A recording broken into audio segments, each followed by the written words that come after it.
right, let's make a start then. So, hello everyone, welcome. My name is Emily Andrews. I'm Director of Research and Policy at the Learning and Work Institute. I was going to start with a bit of housekeeping stuff. So, everyone here on this call appears to have fantastic Zoom etiquette. And I can see that you are all not talking and therefore muted. So, thank you very much for that. If you can stay muted while you're on the call, unless you are asking a question towards the end, in which case that will be great. And we'll talk about that. If you've got any problems with muting or unmuting, we've got Jack, my colleague in the background, who can come in and mute you, and he can mute you if necessary. But so far, everyone's etiquette seems to be great. So thanks very much for that. You have chosen, following a session where we've really talked about kind of the importance of essential skills. We heard those great presentations from learners, and now you've chosen to come and talk about the thing that I feel I'm spending too much of my life talking and thinking about, which is AI. But I love it, which is why I'm here, because actually there can never be too much talking about these issues. So the title of our breakout session is why do essential skills matter in an AI age, and how can technology support learners and providers? So there's really kind of two meaty issues in there, right? The first one is about the importance of essential skills to the AI transition. Can organizations make good use of AI if essential skills are low? Are workers at risk of being left behind in the AI transition if essential skills are low? So that's one issue, and an issue that I think we might touch on a bit, but is not, I would say, the core focus of what we're going to talk about. Instead, we're going to talk about the slightly more positive side, which is what opportunity does emerging technology, including AI, give us to better support learners with their essential skills, but also what are some of the kind of limitations that we face to making the most of those opportunities, or what limitations do we face in that technology, what risks are there, and what can we do about it? And we've got a really fantastic panel to kind of help illuminate some of those issues. So we've got Paul McKean, Director of FE Skills and Training at GISC. We've got Sarah Axon from UFI VocTech, who have been thinking about this issue from way before anyone was talking about AI in particular.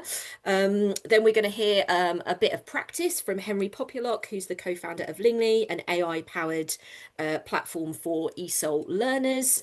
Really interested to hear from Henry. And then we're going to finish off with some thoughts from Maria Gonçalves Ribeiro from the European Association for the Education of Adults. So we're going to hear 3 to 4 minutes from all of our panelists. And then at the end of that, you're going to have the opportunity to ask questions. So hopefully you're fairly well versed with Zoom. At the bottom, you can see the React. Oh, it's not there. Jack.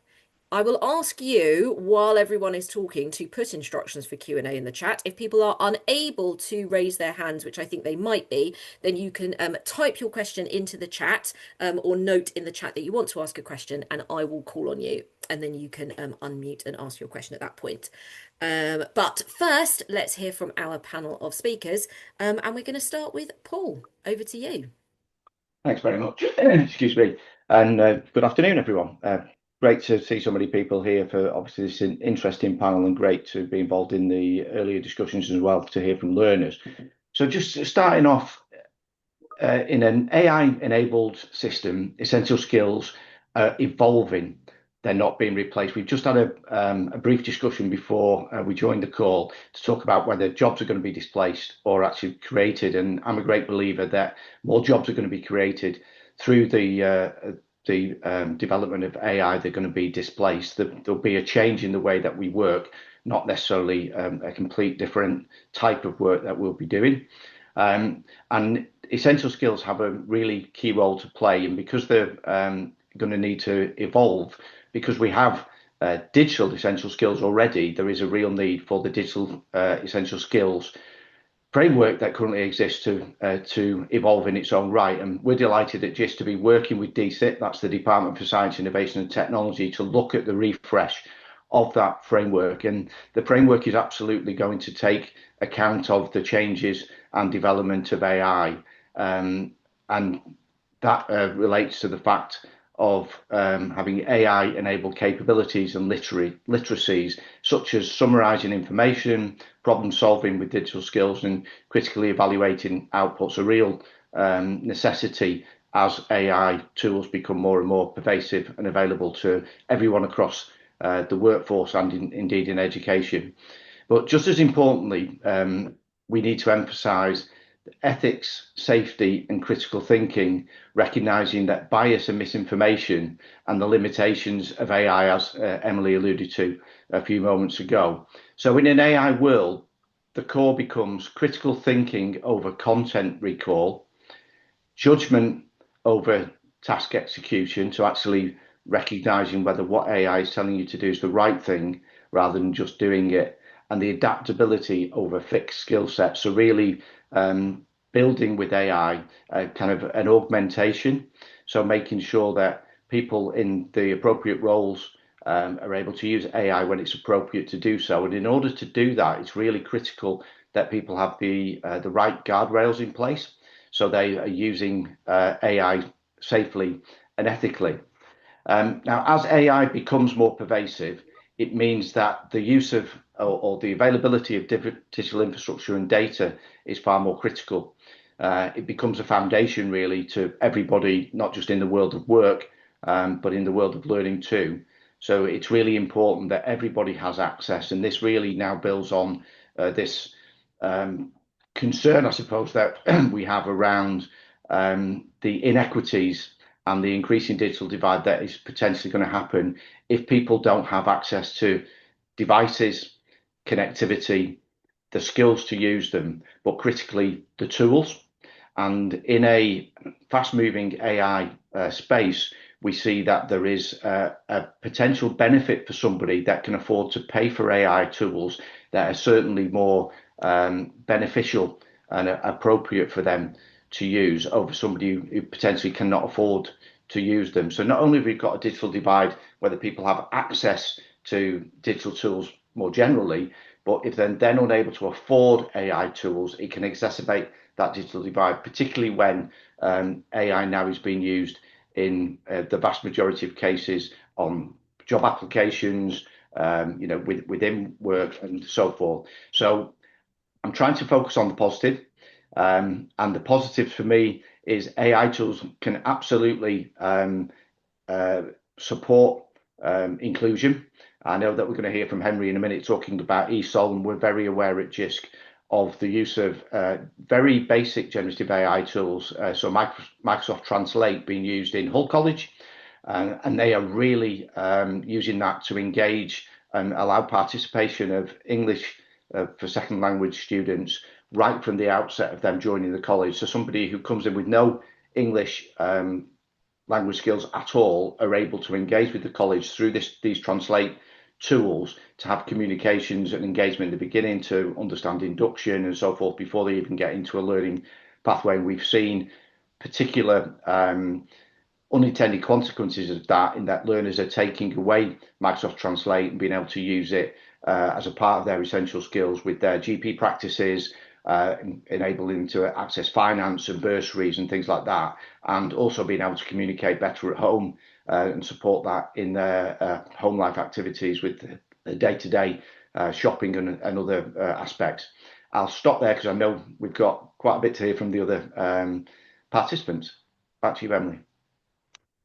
Thank you so much, Paul, and thank you to the comment, not a question, in the chat. I've said I'm going to be prepared to accept comments that aren't questions in this session. So do please keep them coming. We'll come to them at the end, and also if you've got a question at the end, you can raise your hand. But now let's go to Sarah. What's your perspective on these issues?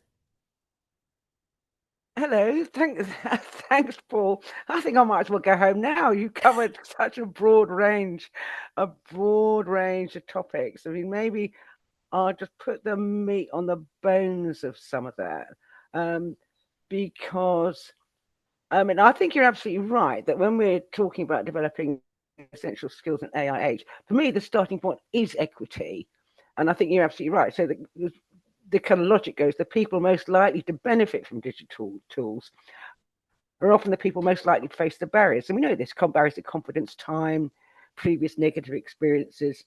And I mean, at UFI, we know that technology alone doesn't bridge the skills challenges that we face. But the starter for us is always the learner needs, and the human is always at the heart of any vocational technology that's developed. And that applies just the same as AI as it does for any other type of learning technology. It's not can it help, because we know that it can.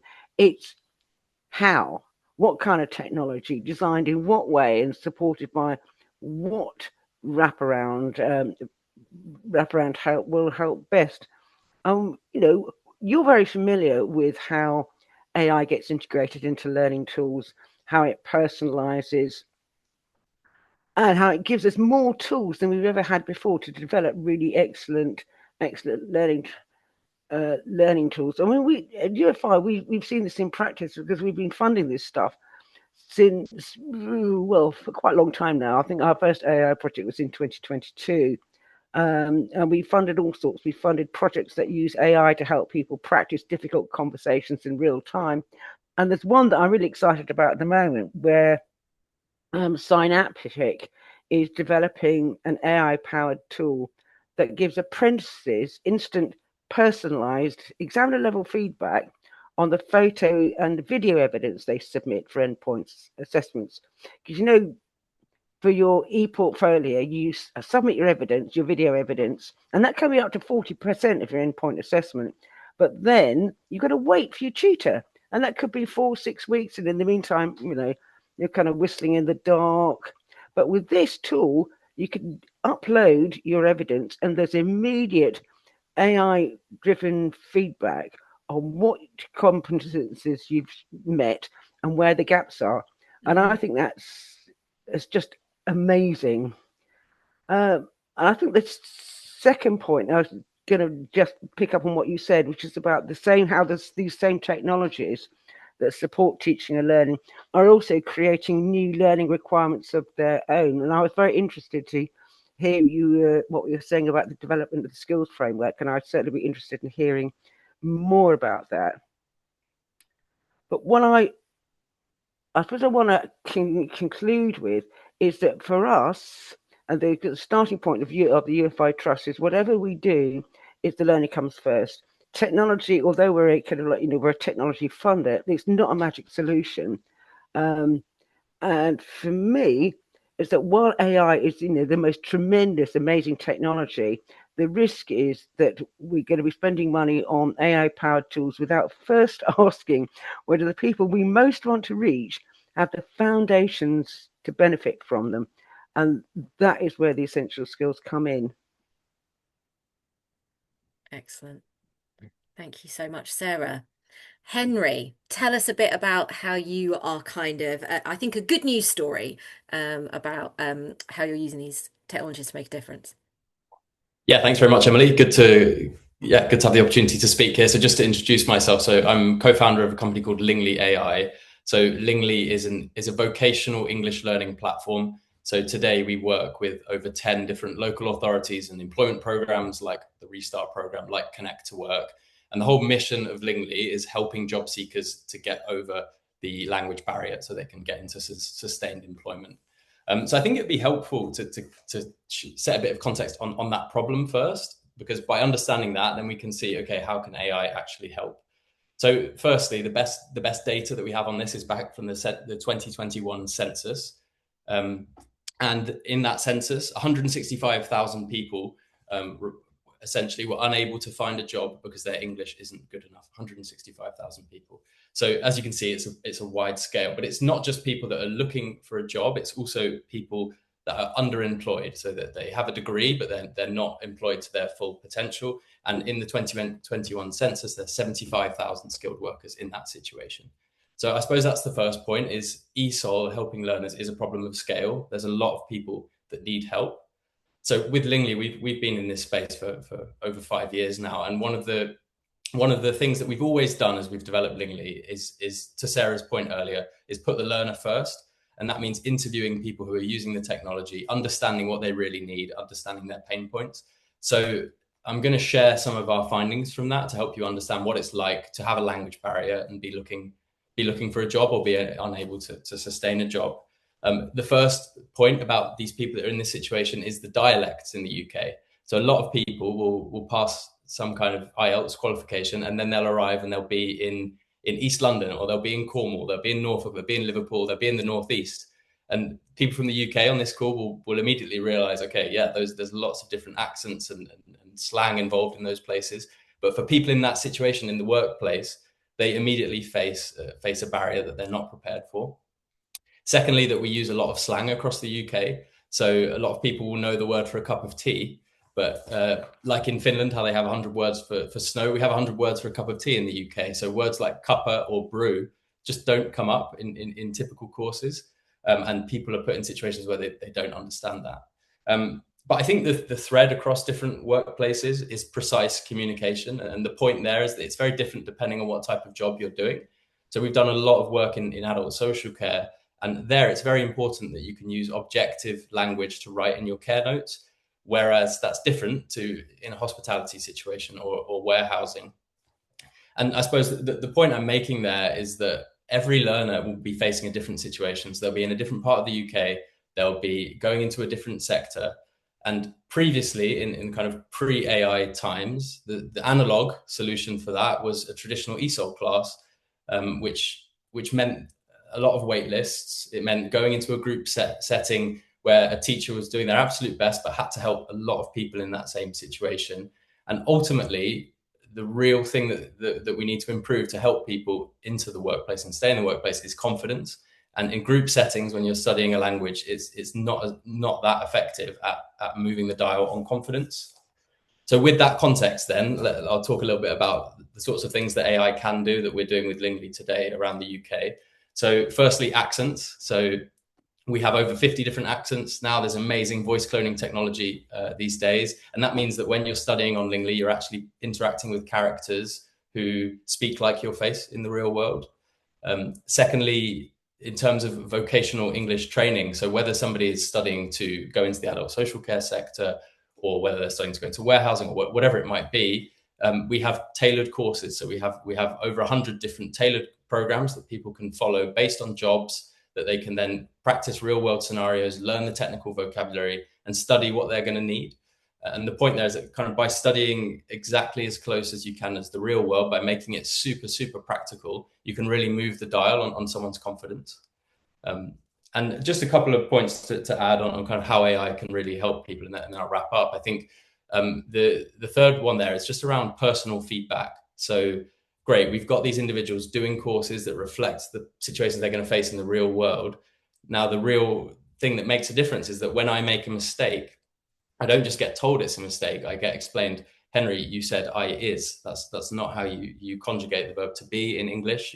You're using a third person pronoun when you should be using et cetera, and really helping make sure the learner understands the root cause of why they're getting it wrong, so that they can then kind of internalize that and be able to perform in the real world. But none of that will make sense if we explain it in English. So we have people from loads of different nationalities in the UK, and being able to localize and give that information in their native language is how we can then help people overcome that barrier and help them feel more confident. So that was kind of a rush through quite a lot there, but hopefully that gives you an idea of the way that AI can actually help people get into work and learn English. Thank you so much, Henry. Lots of food for thought there. Let's move straight on, and I hope that everyone in the audience is considering their questions and their own thoughts in response to what we've heard. I've certainly got a couple, but let's now hear from Maria Gonçalves Ribeiro to kind of give her reflections. Thank you so much. Okay, I have so many notes. I'll try to be as fast as my colleagues who were perfectly on time. So my first thought, we've got time, Maria. So okay. Don't rush Yeah, yourself. it's just because then you have your own notes, but then you make notes on top of the notes that you already have. I think my first thought is really that I was saying to Emily, the learners that spoke today really said most of the things that I wanted to say, because yes, we are also talking about technology, but EAA, we advocate for most of all for the joy of learning. And someone said today, the joy of learning, and I thought that was very inspiring, for trust, for motivation, how to reach people who are at current state a bit furthest from learning, and simply because they are not getting the opportunities that they need to continue learning. So that was very inspiring. Second point, I also think it's as working in an adult education advocacy organization, we also need to say out loud that also the sector needs to adapt. But for that, resources, time is needed. So I think that's also something that we need to continue reflecting on.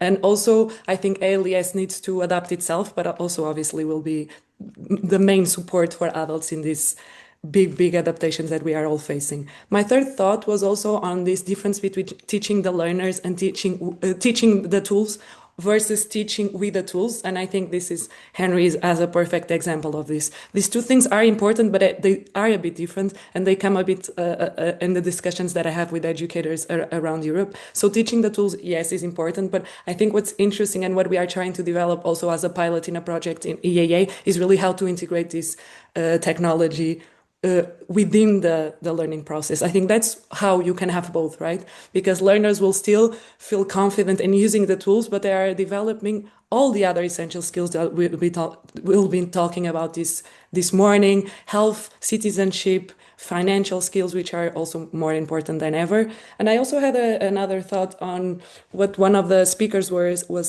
saying today on the second presentation on this. Does this divide between digital and literacy make sense in today's world when we read and write so much in the digital space? That also was a thing that I obviously already thought about, but a very clear way to put it. Another point that I also wanted to bring, obviously, technology can help. Yes, Sarah said it very clearly, and I'm not going to repeat that. But I think, again, technology, as she said, is not magic, and really these tools, and from my experience in Portugal, where I'm from, where we work, where we do programs with very small group of adults who really need a second, third, fourth chance to change their lives. Things take more time, and sometimes we are not willing to be patient with ourselves, with our learners, with our other educators. So I think the word that I also have for today is time, and to realize that the digital tools really don't work if people don't have now the foundations or are not learning these foundations. Of course, they don't need to have all these foundations in place, but they have to be willing to learn other skills as well. And obviously, as people already said today, the learners really said it. I think Jackie also said it, this idea of the support with other people, how important it is to be in person. However, obviously this space can also be digital. I'm not saying that's not the case, but from our research in our project, one thing that came that I think would also be interesting to discuss here with the other panelists is this idea that more than the lack of access, let me see my notes, more than the lack of access, fear of making mistakes, lack of trust in these tools, and the absence of human support was the three things that the learners and the educators told us the most. So yes, let's use the tools, but also let's maybe first get this space where people can make mistakes with other people around that they can help, educators, peers, parents, grandparents, children, who are probably even better at doing some stuff than their grandparents. And then let's build this confidence, sometimes a bit slower than we thought it could be, yes, but let's build this slow confidence so then people are ready to also use every tool that we are speaking individually. And I think I'll stop for now. We can for sure discuss a lot of the other points, so I'm not so long comparing to the others. Thank you. Thank you so much, Maria. Yes, I will be really keen to hear from you. I have, oh gosh, how many questions? I think I've got three, but I'm sure other people do. So I just want to give first an opportunity to anyone in the audience who would like to ask a question. Please raise your hand or put something in the chat.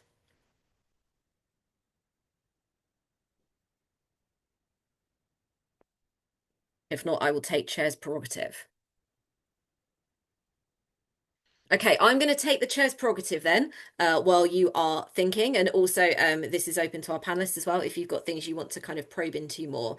But I mean, listening to you, and I found Maria's point really and I'll let Henry think about his potential answer to that question. But I was considering Maria's point, which I thought was really well made, that if you've got AI, that kind of AI for learning and learning to use AI are not necessarily distinct, because if AI is integrated into learning, into all types of learning, then people are developing AI skills as they learn a whole range of skills. I thought that was kind of really well made point. But also it relies on providers of adult learning and essential skills being in a position where they are able, confident to kind of understand AI tools, think about how to use them in the learning that they're delivering. So I'd be interested to hear reflections from the panel. Where do you think providers currently are on that learning curve? And we'll have kind of Sarah and Paul talking from the kind of UK perspective, and then Maria giving a kind of wider perspective. So where are providers currently on the learning curve? You know, how many are very far on understanding how to use these tools and implement them into what they're doing, and how many are very, very far behind? And then what can we do to try and get more people up that learning curve? I wonder if Sarah or Paul might have thoughts about that. Yeah, I can come in, Emily, if you Great. like. So I think it's very different across institutions and indeed across the UK landscape as well. So certain colleges are seen as leading in this space, but even within that college, different staff rooms, if you like, might have different approaches based on their own confidence and capability. And I think it is both of them things. You know, exactly what Marie was just talking about, having the confidence, you know, to make mistakes and to try things, and that kind of safe environment is really critical from a you know, a continuing professional development standpoint. I think what we as JISC provide across the UK is some guardrails and some principles for institutions to work towards, because clearly AI has limitations. It is known to hallucinate, you know, to invent things, to make things up. So that critical thinking I mentioned earlier on is really important when kind of reviewing what any AI tool or agent provides as an output. So I think the reality for me, and I loved how you may have seen the smile on my face as soon as Maria mentioned magic and AI. Even policymakers seem to see AI as magic dust. It seems to be the solution to everything. And I think if anyone's heard me speak before, you'll hear me talk about it's not about technology, it's about the problem you're trying to solve. And, you know, Henry very much came at it from that perspective. You know, the solution he's talking about is solving a particular problem. And I think that's the way we have to look at it. And I think where colleges and practitioners are using tools in that way, that's when they're being the most effective. So it's trying to improve, you know, the particular English language skills, as it might be in Henry's case. It might be overcoming a particular problem in a maths environment, but not solving the problem, scaffolding and supporting. And again, there is that limited knowledge of people as these tools become available about what the capabilities are and how they're designed. So we don't want to provide an AI tool that becomes almost like a calculator, in that it gives you an answer to a problem. We want to help people understand how to get and solve that problem for themselves. So AI can really effectively work in that space, and that personalized kind of feedback approach that Henry alluded to really does work in that space. So where there is a particular pedagogical need, and, you know, from a teaching and learning perspective, that's when they're being used most effectively. But I think the trust angle and being able to test it for themselves is the problem space at the moment. That, you know, practitioners have got, you know, a workload already, and they're trying to plan for existing lessons and assessments and so forth, rather than being given time to go and trial new technologies that will help them. So that's a bit of the challenge. So it's very different in the UK environment. Some excellent practice, but equally some people that have not yet started on the journey, mainly because they're worried or concerned about what it can do. Sarah, what's your view on this? Well, to a certain extent, I agree with Paul. I mean, there's an enormous range of kind of like, from really people being colleges being really confident with the AI to the other ones just going, oh, I don't know where to start. Paul's mentioned Hull. Also, there's been some really good work done at Basingstoke College. Well, the interesting there, I think, is that they weren't developing new stuff. Not new, but they were simply taking the tools that you actually get with Microsoft, and, you know, very conventional tools, and using them in really interesting ways. And what's more, putting in the effort to explain and apply them across the college. And that's what made the difference there, was the implementation. Obviously, we've seen colleges like Bolton developing nice little kind of like college-based bots to help learners. We've seen commercial products being used like Century Tech. That's really good, and that's an AI product to help people retake English and Maths GCSE. Particularly in FE colleges, we know that there aren't, people have got to keep retaking these damn things until they're 18, but there often isn't the physical resource to actually put the input in. And when I last spoke to Century Tech, they were telling me that the colleges who'd been using their system, the uptick on people passing their maths retake was nearly 20%. Which I thought was pretty amazing, but a very, very varied picture. I just wanted to throw in one thing, which I want to pick up something Maria said, which is when you were talking about developing learning and the need to kind of like take your time, especially when you're working with developing for small groups of learners who need a lot of support, which is, for me, one of the key starting points is motivation. How are you going to motivate your learners? You might have the fanciest tech in the world, but if you don't understand what motivates them, then you could be on a hiding to nothing. And just one more quick example there. A couple of years ago, I did a lot of work with national numeracy, and we were doing a lot of work with maths anxiety, looking at what was preventing people from actually improving their maths. They knew they wanted to, but they just couldn't kind of bring themselves to.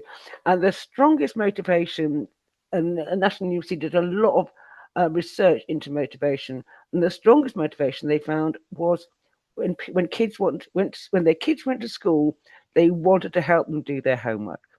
And that was just, for me, such an interesting story. They managed to pick the one thing which was going to help people overcome their real fear of looking foolish, of not understanding this. But given the right motivation, you can do it. Thank you. I'm going to come to the other panelists now. It's still on my question of where are providers on the learning curve and what can we do to kind of move them up it. But Sarah, just to warn you, I might come back to you to probe a little bit further on. So what's going on in Basingstoke and Bolton and Hull to kind of like push them up to that end? But let's hear from perhaps Henry first and then Maria. Oh, sorry, I'm on mute here. Emily, I'm not sure I have much to contribute to that answer in terms of providers. We're an alternative provider, I suppose. Okay, great. I'd want to give the opportunity. I thought that might be the case. So Maria. Yeah, for us, I'll let the research that we made talk for me. The sentence that we got was for an educator and a manager of a provider's manager. We have centers experimenting with AI and adaptive learning, but others can't even guarantee stable Wi-Fi. So the same that is happening in the UK is happening in Europe. We have over 120 members, and I can assure you, in each of the 120 members, a different situation. Even, as Paul was saying, even inside sometimes the same organization, things are a bit different, because if we think about more technical skills or vocational skills, it could be that this is more developed. But then if we talk about the basically skills courses, it could be that it's a mix between a bit of also lack of trust in the tools sometimes for some educators, in other cases lack of resources, also of time to experiment themselves, the educator, to be able to support the learner.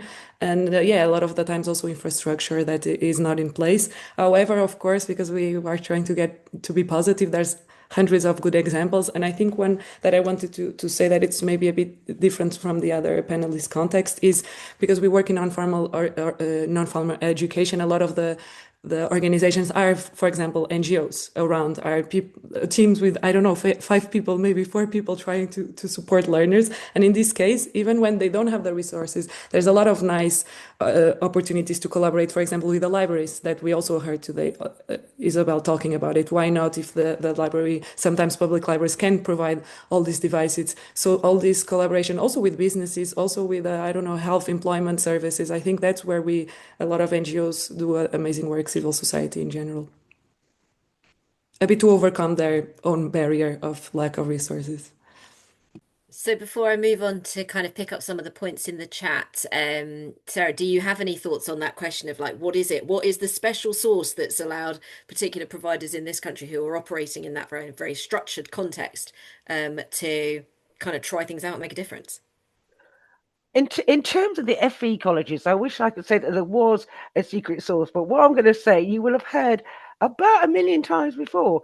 In that, I mean, I think in Bolton, for example, that was a combination of a particular individual who had a real strong technical knowledge and drove it through, and had the support from the senior management.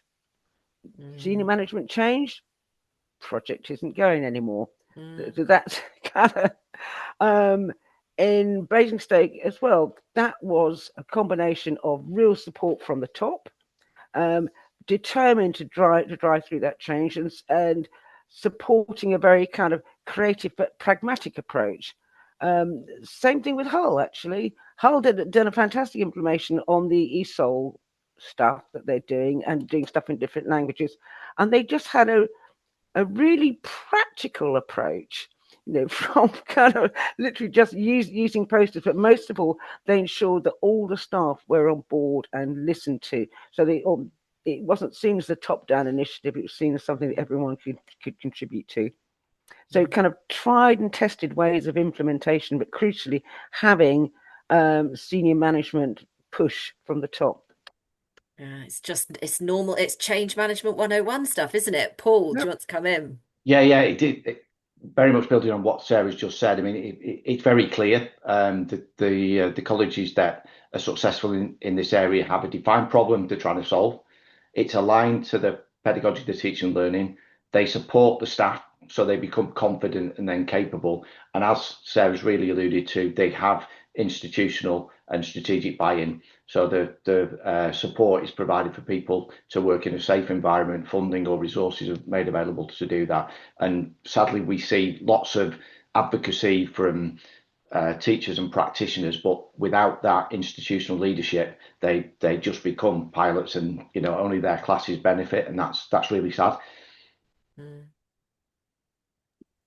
Maybe just to build on that, if I can, Emily, in terms of we've seen a lot of our clients are, let's say, employment providers or local authorities who are trying new ways to help people learn English, and what we've seen is, as well as that senior leadership that you need, it's actually just getting wins on the board quickly, and and I think that comes from understanding the problem, understanding like what that initial test is that we're proving, and just delivering outcomes quickly. I think that it's tempting to think big and kind of discuss exactly how we're going to do it, but there's a better way to do it, which is essentially implement AI, whatever the project might be.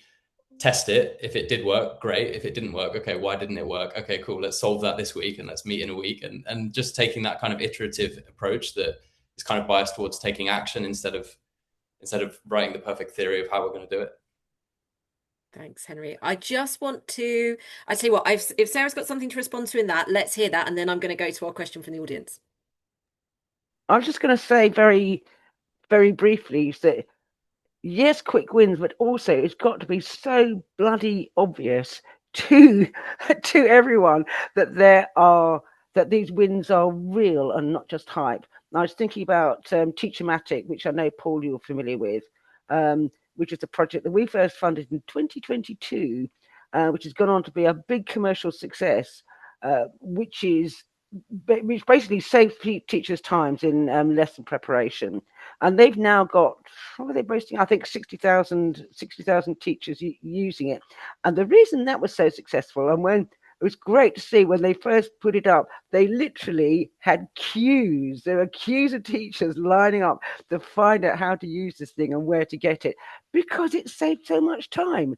So if you can produce a real win, a real saving in time, people will be all over it. Great, thank you. So let's hear from the audience. I was going to paraphrase your question and comment, but do you want to come in, Papan? Yes, thank you. Really interesting to listen to all of you, and one of the things that came through just in the last minute or two is well, I guess also the opportunities but challenges for teachers. And I mean, one of the things I am sometimes wondering a little bit about it, what are currently in FE colleges or elsewhere, opportunities for teachers to learn themselves and to access CPD opportunities, higher level kind of qualifications. I mean, and the AI thing, obviously, I think will be of interest to many teachers, but it might also feel challenging for some of them. And of course, there's a whole thing. I mean, you can imagine here at university, it's not very easy because all of a sudden, all our students pretty much use AI in various ways, and we have to kind of, we have to learn how to do that. So I do sometimes, worry that with the overall deprioritization of essential skills in the whole sector not being very well funded, is there actually are there opportunities for practitioners to if they want to get into AI to support themselves and learn about it? And I don't know if you know anything more about it. Before we hear an answer to that question from Paul, would you mind just telling us who you are and where you're from? Questioner. Oh, I'm sorry. I'm Uta Papen, and I work at Lancaster University. Sorry. I'm sorry. I kind of I should have introduced myself. I was speaking in the first. You were in the previous session. Why I falsely when I got assumed, moved when I was moved over here already. That's I'm why very I missed sorry. you. Thank you, Uta. No, that's fine. I'm sure most of our viewers were there. I'd got moved into here. Right, Paul, what's your thoughts? Yeah, so just to respond directly to the question of CPD, so I run the training team at JISC, and we provide significant amount of AI training. I think we had about 10,000 practitioners across the UK attending that last year, from basic AI kind of introductions right through to sort of more intermediate and more advanced level content. So certainly if you contact us, we can support you in that activity. We've actually just created some learning modules as well that can then be taken and put into VLEs and learning platforms for colleges to train their own staff as well. So real opportunities there. But I think there is a real importance of the staff development in the generative AI space, because there are real critical things that staff have to get right. And if we go back to when this was first sort of came around in 2021, lots of people were using ChatGPT and other tools that were freely available to use their personal data of learners. So they were trying to get personalized, feedback, as Henry alluded to before, but using public platform tools, and that is in breach of GDPR.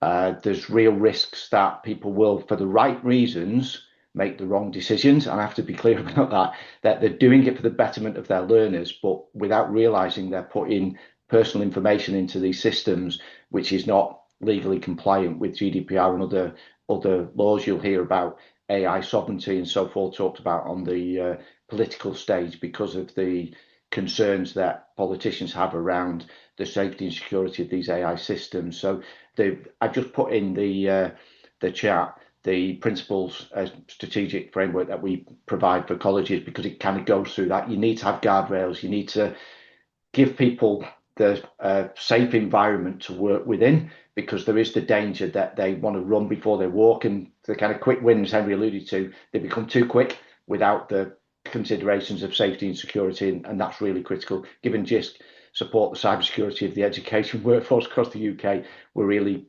keen to make sure that people use this both ethically, which we talked about before, but also securely. So sorry for the kind of lecture there, but it's really important. No, that's what we're here for, Paul. Thank you. So what I'm going to do, I haven't had any more questions in the chat. So what I'm going to do is I'm going to sort of take Uta's initial comment in the chat and turn it into a bit of a question. I'm going to ask one of my own, and then I'm going to go round our panel and say you can respond to either of those or not, and give any final thoughts that you want to give to our audience. Okay, so 2 questions and whatever you want, and let's hear final thoughts from you. So the kind of the 2 other little bits of stimulus that we've had are, Does this mean, does kind of like AI mean that we need to rethink what essential skills mean a bit, right? So, this broader point about critical literacy, critical thinking, that kind of stuff, does that need to become more part of the more people's essential skills frameworks if we're moving into an AI world? I thought that was just an interesting question. And it relates to the point that Caroline made as well, if the meaning of essential skills is changing, we've got political narratives around removing funding from ESOL, which is turning into a bit of a shift to try and integrate in some places ESOL into kind of wider English training. That's kind of, I think, all part of the same piece. So kind of with other things added to that, of course. So do we need to rethink what we mean by essential skills? My other question is, we've heard a lot actually around personalized feedback being one of the key things that AI tools have to offer learners and providers. And that's one of the real benefits that can bring. Would you want to draw attention to any others? And then any final thoughts? So we're going to go around our panel for kind of any thoughts on that, and then we will close. Is anyone prepared to go first? You can ignore my questions and say whatever you want. Yeah, Paul, go for it. Henry, Paul and Henry, so we'll go Paul, then Henry. Oh, Henry, you go. Henry, then Paul, and then we'll finish off with Sarah Maria. Henry, go. Yeah, cool. Okay. Well, I think firstly, I'd just speak to Caroline's question around the political narrative around ESOL and whether that worries me. A few points I just wanted to share there. Short answer is yes. But I think that there is a fair concern around ESOL budgets, and that there's potentially a lack of return on investment on the spend there. We actually issued freedom of information requests to local authorities across the UK, asking kind of how much had been spent on ESOL, what they had to show for it, and how there was a measurement of success. And what we found was, I think we're measuring things like participation rates and engagement rates, and there's maybe a lack of quantitative metrics to demonstrate what we're getting for that spend. So that's kind of fair enough. However, these budget cuts we've seen, so we've done pilots with local authorities across the UK, and we've had very successful pilots where the next step was to scale this out and help more people. And then suddenly the budget has been cut and the rug's being pulled. So it's quite sad, really. These are people who should have more support and don't. But what I see, Caroline, in this political debate is you see some people saying, "Hey, don't put people on apps. They deserve classrooms." And I think that there's a misconception there, and it's actually that if you're working shift-based work, or if you need to get on a 2-hour bus, or if you're pregnant, or there's many reasons why it's tough to leave home sometimes, and we shouldn't think of it as an either or. Both things are great, both things are complementary, but I think there's a bit of a misconception there. Actually, apps help you reach more people. So that's just on Caroline's point. Second point I just wanted to speak to around teachers and human in the loop. I think it was Maria, you mentioned absence of human support. And I think sometimes when we think of AI, we think, oh God, we're going to lose jobs, to your point earlier, Emily. Well, actually, we found that having a human in the loop is really, really important. So on our employment programs, we give a progress dashboard, which means that the employment advisor can see, oh, hang on, Henry's only done 2 minutes the last 3 days, or Henry's actually done an hour a day for the last week. And it surfaces what I'm struggling with. And we've done it in a way that we've battled plenty of IT departments, Paul. So we keep things in the UK, we privacy first, et cetera. But that means that actually a learner isn't just using an anonymized AI app. They can use that and also get human interaction time. And that can empower teachers or employment advisors to kind of have more impact for their time, because they're talking about the things that are going to help the learner most. I think those are probably, I know there are a couple of kind of scattered thoughts. I think that the final thing I just wanted to mention, Maria mentioned around being patient. What we found is, and giving learners the time, what we found is that there's often a misconception. So native English speakers are very quick to say someone else's English is bad, but they don't realize that person's performing under pressure and it's a very short time frame. I think AI tools can actually really show people are a lot more capable than what we realize. They just need to be given the support. And I think I'll leave it there. Lovely. All right. 1 minute each for the rest of our panelists. Paul, off you go. Okay, so just to come to your question about reviewing essential skills, I think absolutely it needs to be reviewed in the age of AI, given the point we raised before, or I raised before, about augmentation of AI. It's interesting that Ofqual have identified, I think I've got the figure here, 34% of exam cases related to plagiarism. I'm fairly sure these are not just plagiarized people copying off the web. This is people using AI tools and not realizing where it's getting its data from, and also other uses of AI, so that this is increasing. So we do need to change, if you like, the assessment and the whole structure of the framework in order to realize the world that we're in. Henry made a point then about people who don't naturally speak English, and so have English as a second language. AI detection tools pick up as false positives people who have learned English as their second language, because we taught the machine to learn in this way, we taught the person to learn in this way, they're going to write pretty similarly, and that's the reality. And it's a real frustration for me that we are using AI detection tools to try and counteract it rather than encouraging people to use it as it helps them and supports them. And that comes back to your final point about the benefits. Really accessibility, the ability to be more inclusive and to help people where they are struggling at the time of need. So it is this 24/7 reality, that AI can support them with the chatbot. And just a final bit from me, my final comments. If we want essential skills to remain truly essential in an AI age, we must ensure every learner and every educator has not just access to devices, connectivity, and tools, but the confidence and capability to use them critically, ethically, and effectively.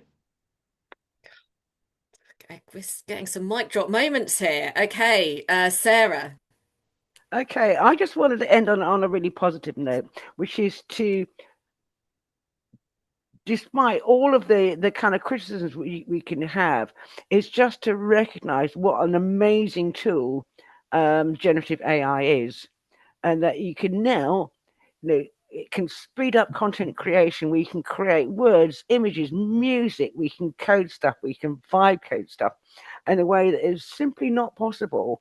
Not even 5 years ago, and I think that ultimately helps to democratize learning, and it spreads it out. And I think if we get it right, we can use generative AI and the tools of that to actually improve equity.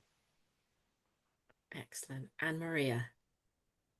Yeah, I actually will steal some things from my colleagues because I think these are my messages. First, Henry, what he said, people are way more capable than we thought. I think this is an amazing ending in the sense that, yes, time is necessary, but people can surprise us.